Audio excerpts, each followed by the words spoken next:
नमस्कार दोस्तों, मेरा नाम अरुण पाल और मैं एसपीसी इंजीनियर से बोल रहा हूं। और आज हम एक नया प्रेजेंटेशन लेके आ रहे हैं टॉपिक जिसका नाम है स्प्रिंकलर्स। आपने देखा होगा बिल्डिंग्स के अंदर कभी भी आप जाते होंगे तो आपको फॉल सीलिंग के नीचे एक स्प्रिंकलर लटकते हुए दिखाई दे रहे होंगे। कुछ जगह स्प्रिंकलर जो है वो हमारे अपराइट लगाते हैं, कुछ हम रिसेस लगाते हैं और कुछ स्प्रिंकलर जो है हमारे पेंडेंट लगते हैं। ये स्प्रिंकलर है क्या चीज? जब भी हम फायर सेपरेशन की बात करते हैं तो स्प्रिंकलर एक बहुत इंपॉर्टेंट टॉपिक है। स्प्रिंकलर हम इसलिए लगाते हैं बिल्डिंग के अंदर, कभी भी तापमान आग का 68 डिग्री से ऊपर हो जाता है तो वो स्प्रिंकलर फट जाते हैं और ये ऑटोमेटिक काम करते हैं। जैसे फायर हाइड्रेंट होते हैं जो मैन्युअली ऑपरेट करने पड़ते हैं, आपको जाना पड़ेगा, आपको फायर हाइड्रेंट खोलना पड़ेगा। तो इस केस में स्प्रिंकलर्स में ये हमारे ऑटोमेशन में काम करते हैं। स्प्रिंकलर्स हम पेंडेंट लगाते हैं। पार्किंग के अंदर भी आपने देखे होंगे एक लाल रंग के अंदर लटक रहे होते हैं, उनको हम स्प्रिंकलर्स बोलते हैं। जैसे ही कभी आग लगती है, टेम्परेचर बढ़ता है तो जो उसका बल्ब होता है वो फट जाता है और ऑटोमेटिकली प्रेशर उसमें आना शुरू हो जाता है।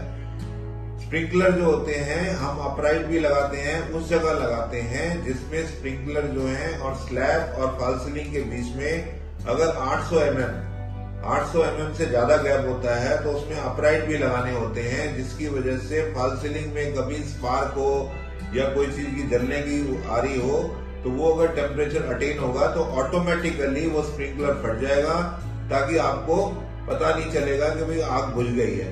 तो स्प्रिंकलर जो होता है वो डायरेक्ट कमांड देता है हमारे स्प्रिंकलर पंप को, जो बिल्डिंग के नीचे लगा होता है, बेसमेंट्स के अंदर या ग्राउंड फ्लोर पे लगा होगा। स्प्रिंकलर ऑटोमेशन में चलता है और स्प्रिंकलर की लाइन हाइड्रेंट की लाइन से कभी जुड़ी नहीं होती है। आज हम आपको बताएंगे कि डिफरेंट तरह के जो स्प्रिंकलर होते हैं वो किस प्रकार काम करते हैं। जो पेंडेंट स्प्रिंकलर होता है, जब भी नीचे आग लगती है तो वो उसको कवर अप कर लेता है। अपराइट स्प्रिंकलर जो होता है वो दोनों स्लैब्स के बीच में लगता है। और जो बड़े कमरे होते हैं होटल्स में, उसको हम बोलते हैं extended throw sprinklers. Extended throw sprinklers का फंक्शन ये होता है कि 5 मीटर की लंबाई की दूरी तक भी वो आपको स्प्रे कर सकता है और उस आग को, कभी पर्दे में आग लगी हो या कभी आपके वार्डरोब में आग लगी हुई हो, उसको भी वो बुझा देता है। अब आते हैं स्प्रिंकलर की दूरी के बारे में। एक स्प्रिंकलर और दूसरी स्प्रिंकलर के बीच में जो दूरी होनी चाहिए वो हमारा एरिया 3.5 और 3 मीटर स्क्वायर के बीच में वो कवर अप कर लेता है। स्प्रिंकलर एक इम्पॉर्टेंट टॉपिक है बिल्डिंग्स के अंदर लगाने के लिए। तो स्प्रिंकलर्स के बारे में ये मेरी जानकारी मैं आपको शेयर करना चाहता हूं।